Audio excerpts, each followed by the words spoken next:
speak. Now you mentioned that you have 2 kids. How old are they now? 7 and 3. Now you took parenting classes, didn't you? Yeah. Yeah, I still do. It's really, really helpful. Oh God, yeah, it's a lifetime. Yeah. What do you learn in parenting? What do they tell you? Well, they tell you a lot. Yeah. You don't need to go. But actually, you know what was interesting about the whole parenting class? Because I went because I didn't know what the hell I was doing, and I just thought this is actually the more important job. It's much more important, than, and much more difficult than pretending to be somebody else. Right. I can do that, kind of. Depends on the day, but Very well. thank you, but at times, but whatever. The pretending is the parenting, and it is the most important job. And I mean, tend not to look at each other and feel like we don't know what we're doing. Are there quizzes? Do they quiz you? No, it's called. I'm going to do a major plug. I'm evangelical about anything that really helps me, but it's called Calmer, Easier, Happier Parenting. Calmer, Easier, Happier Parenting. Okay. And I think you can look online. Anybody who's interested in becoming a better parent or an easier parent. I think the main thing with me was that I was beginning not to like who I was with my son, Bill.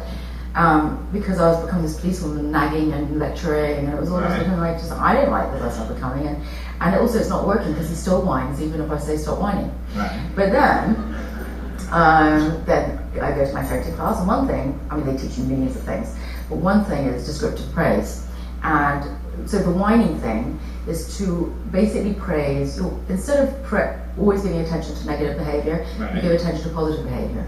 So every single time he's not whining, I'll go, you know what, Bill, you haven't whined for at least half an hour or 5 minutes or 10 minutes. I mean, you sound like a complete lunatic when you start doing it, and the children just look, there's something up. But after a bit, it works because they're getting attention. So but it means you have to start noticing all the time anything they're doing well. Yeah. Like if you were Bill, I would say like, Billy, you've got 2 bum cheeks on, what's bum cheek? Bum cheeks. 2 bum cheeks on your chair. Right. And all you do is notice. You don't have to go like, well done or congratulations. Because kids are, they so know that they love you. Right. Okay. I mean, they're over the superlatives, but you just notice it. Yeah.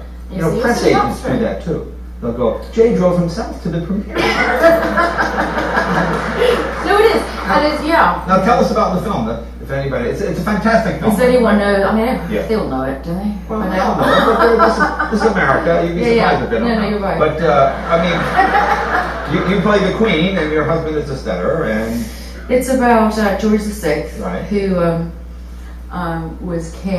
became king by default because his brother Edward VIII was king, and he abdicated because he wanted to marry Wallis Simpson, who was a divorcee. I mean, whatever. Anyway, George VI was never meant to be king, and he had a chronic stutter. He also felt unworthy to be king, but having a stutter and being king at that time, which coincided with live broadcasts, presented a great problem and a great deal of terror for him. So in trying to overcome his stutter, the Queen, have I said that? Yeah, here we go. King's speech. My husband has seen everyone. To no avail. Awfully afraid he's given up hope. Well, we need to have your hubby pop by. He can give me his personal details, I'll make a frank appraisal, and then we'll take it from there. Doctor, I don't have a hubby. We don't pop. And nor do we ever talk about our private lives. No, you must come to us. I'm sorry, Mrs. Johnson. My game, my turf, my rules. And what if my husband were the Duke of York? I thought the appointment was for Johnson. Forgive me, your... Royal Highness. Royal Highness. Miss Johnson was used during the Great War, when the Navy didn't want the enemy to know he was aboard. Am I considered the enemy? You will be, if you remain unobliged. King's speech, right everywhere. Good luck with the Oscars. Come on, you can hide a lump on me. I will. Be right back. We'll take a big olive right after.